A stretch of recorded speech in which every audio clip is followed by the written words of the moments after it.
Hi, my name's Adrian Bethune. I'm a primary school teacher, teach part-time at Broughton Junior School in Aylesbury.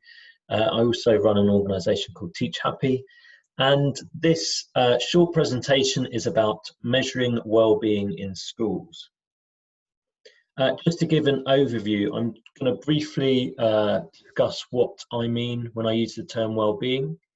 We're then going to look at the mental health and well-being of students and staff in the UK. We're going to look at why we should measure well-being. What's the point? We'll look at certain well-being measurement tools that we could use, and then discuss briefly how you can measure well-being in your school. So what is happiness and well-being? I use those two terms interchangeably. I like this definition of happiness that comes from Professor Paul Dolan, who's an academic at the London School of Economics and has written a brilliant book called Happiness by Design. He says that happiness is your experience of pleasure and purpose over time.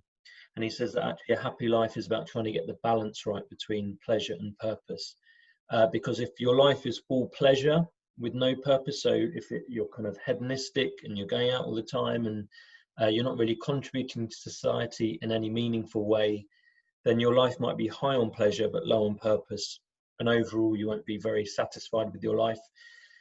Conversely, if your life is high on purpose and low on pleasure, and in his book Paul Dolan gives an example of a friend of his who is a carer, caring for a sick relative, which is a deeply meaningful and important kind of role for that person.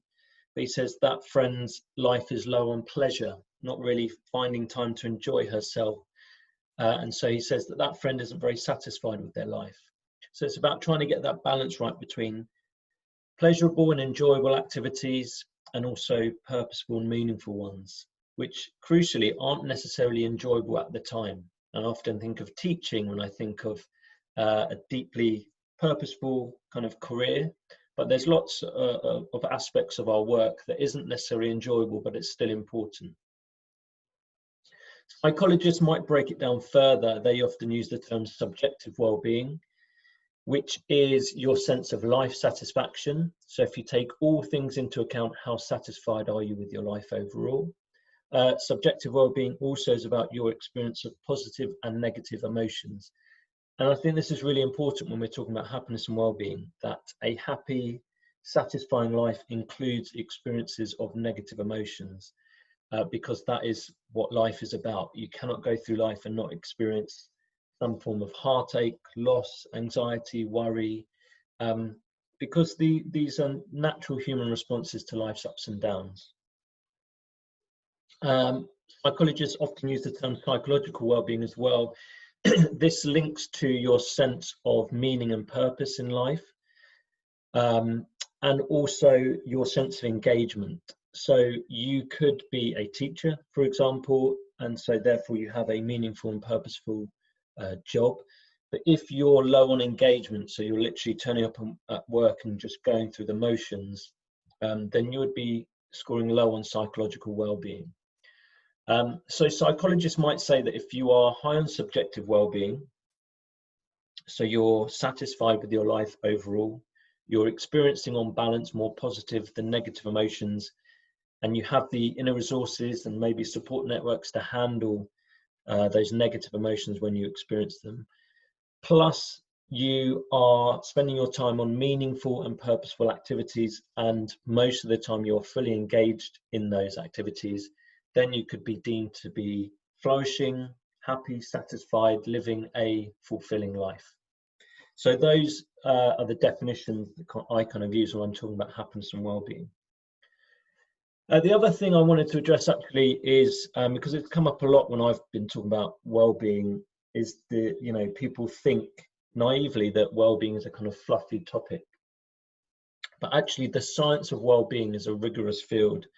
And just to give examples, University of Oxford, University of Cambridge, both have well-being research centres. In fact, University of Oxford has a mindfulness, the Oxford Mindfulness Centre, so a whole centre dedicated to researching the implementation and the effects of mindfulness training on not just teachers, people in the NHS, in schools, The London School of Economics has the Wellbeing Research Centre, Yale University and Harvard University. The most popular courses are positive psychology courses, which is about the science of wellbeing. Berkeley University runs the Greater Good Science Centre, and I could list many others. So some of the best top academic institutions in the world are looking at well-being as a science. They're using psychological tools to measure well-being, see the impact of certain interventions they have on people. And this is not a fluffy field, this is a rigorous field, and I just wanted to make that point during this presentation. Let's have a look at mental health and well-being of students and staff in the UK. The Teacher Wellbeing Index, which is a massive survey of education professionals in the UK carried out by the education support charity. There's some shocking statistics in the latest Teacher Wellbeing Index from 2019. 72% of all education professionals describe themselves as stressed, and that rises to 84% of senior leaders. More than half of all education professionals have considered leaving the sector over the past 2 years due to pressures on their health and well-being. And there are other kind of quite depressing statistics I could share. Essentially, teaching staff experience levels of stress, anxiety and depression at levels significantly higher than the national average. So it's not a great picture. And similarly, our children, our young people aren't faring any better. The charity, the Children's Society, they carry out the Good Childhood report every year, and their research has shown a significant decrease in happiness with life as a whole in children between the dates of 2009 and 2017. And also latest data from NHS Digital in 2017 has shown a decline in children's mental health and a rise in mental health issues that young people are experiencing.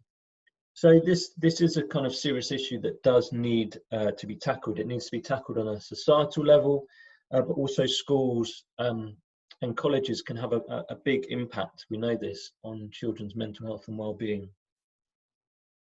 So why measure well-being? You need to measure well-being in order to know what your starting point is. So how do we know if the staff and young people in our schools and colleges are suffering with mental health difficulties, if they're flourishing, if they're happy, if they're content? We need to be able to measure what is going on in our schools. We also need to be able to measure the impact of wellbeing interventions. So if your school has introduced, for example, the Daily Mile, how do you know if that is having any impact on your children and staff? If you've introduced teaching mindfulness, how do you know if that's having any impact? Unless you try and carry out some form of measurement of those things that you're introducing in order to positively impact well-being. And also another reason is, if schools were routinely measuring well-being of their staff, of their pupils, then we could actually compare schools across the country. We could see what some schools are doing really well, and we could learn from each other. So if there are some schools that were really showing high levels of staff and pupil well-being, what is it that's unique about those schools? What can we learn from each other? What could we apply that might positively impact our staff and pupils too? So those are just 3 reasons why I think it's useful to measure well-being. Other reasons are that emotional health in childhood appears to be the strongest predictor of adult happiness. There's a Professor Richard Layard who's runs the Wellbeing kind of research centre at the London School of Economics. He and his colleagues carried out a longitudinal study, had over 40 years worth of data, and what they wanted to be able to do was look at adults that were reporting high levels of life satisfaction, trace them back through the data to their childhood and work out what's the strongest predictor in childhood of adult life satisfaction. And what they discovered was that a child's emotional health at the age of 16, so how happy children were at the age of 16, was the strongest predictor of adult happiness. The weakest predictor was a child's intellectual development. so essentially the grades they were getting.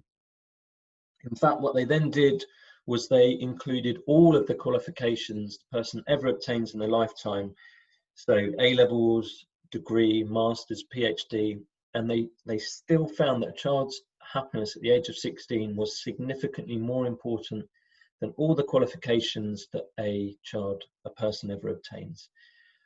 More than that, they found that teachers and schools have a significant impact on children's happiness whilst at school. So Richard Layard and others argue that if we want our children, our young people, to grow up to be happy adults, leading fulfilling, satisfying lives, their emotional health whilst at school, which schools and teachers have a major impact on, is the most important predictor of their adult happiness. So this is where we should be investing a lot more time, energy and resources. This report by Public Health England, called The Link Between Pupil Health and Wellbeing and Attainment, showed that on average, schools that put in place whole school programs to develop children's social and emotional skills showed an 11% gain in attainment. And there is really good kind of evidence that shows that, generally speaking, happier children learn better.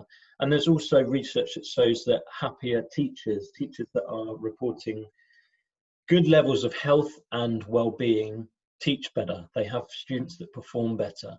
So this isn't an either or, is it? Do we focus on well-being or do we focus on attainment? They mutually support each other. When children and staff are healthy and happy, they do better, they learn better. So what about wellbeing measurement tools focusing on children? What can we actually do in schools? Well, very helpfully, the Anna Freud Centre, in conjunction with Cork, the Child Outcomes Research Consortium, and Public Health and some other kind of bodies, have created a toolkit for schools and colleges called Measuring and Monitoring Children and Young People's Mental Wellbeing. If you go on the Anna Freud website, you can search for it, a toolkit for schools and colleges measuring wellbeing.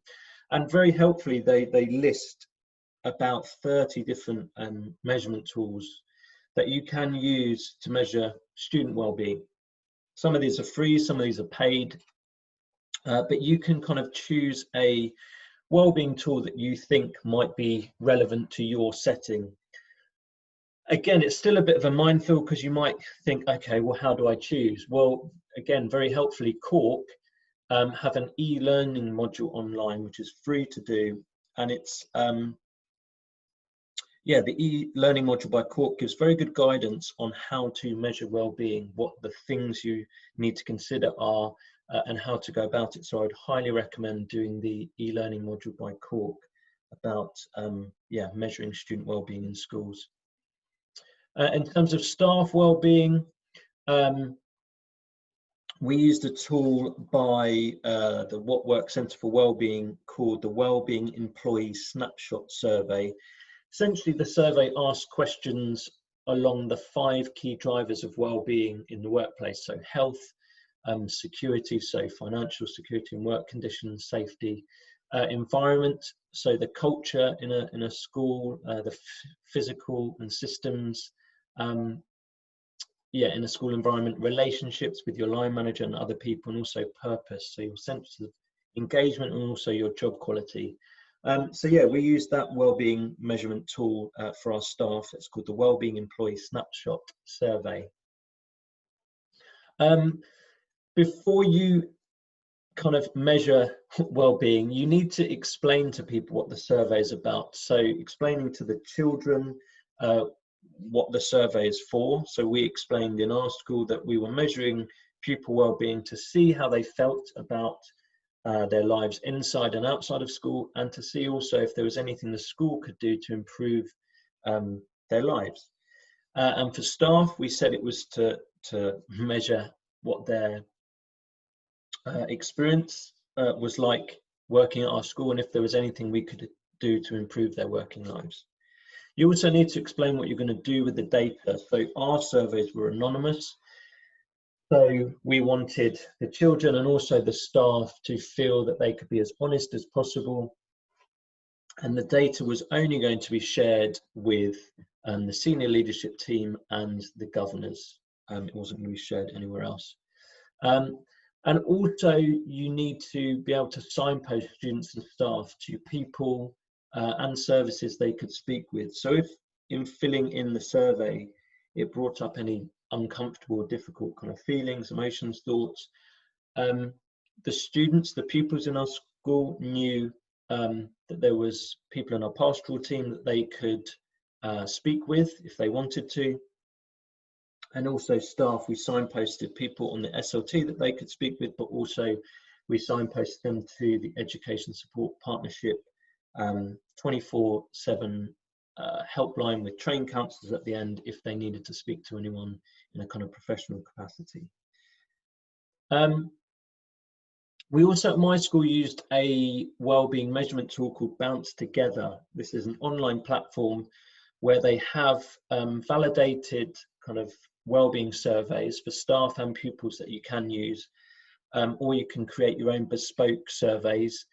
The reason we went with a tool like that is because in the past I have used Google Forms to create wellbeing surveys, and I just found it a complete nightmare trying to analyze the data and make sense of it. Whereas because Google Forms is not kind of designed to create wellbeing surveys and be able to kind of analyze the data. So Bounce Together do that all for you. It creates real-time graphs of the surveys and the results. You know, it breaks it down in nice little bar graphs or pie charts or things like that. You can run a report at the end.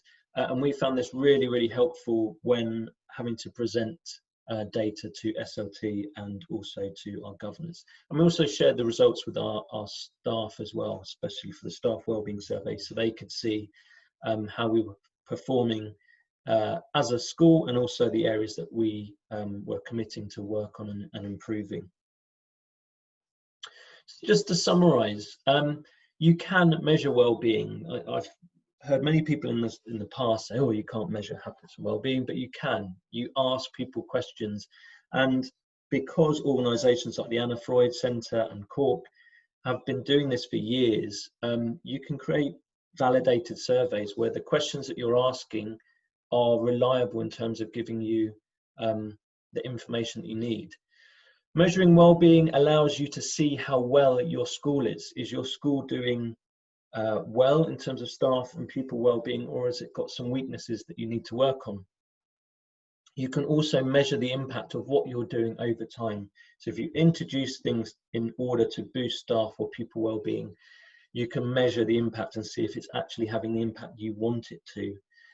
And also with the results, you can tailor what you do based on what you find. So for example, our school survey actually showed that we weren't so strong on physical health in our school. So our staff were saying that actually that was one of the lowest areas that they were scoring on. So we are looking at, as a school, what we can do in terms of, be it subsidised gym memberships or putting on classes at school that staff can access to improve their physical health. So it's about tailoring what you do based on what you find. So thank you very much for listening to that kind of short vlog, I don't know what you'd call it. You can check out the blog I wrote for the What Works Centre for Wellbeing about measuring wellbeing in schools. You can see the address on the screen.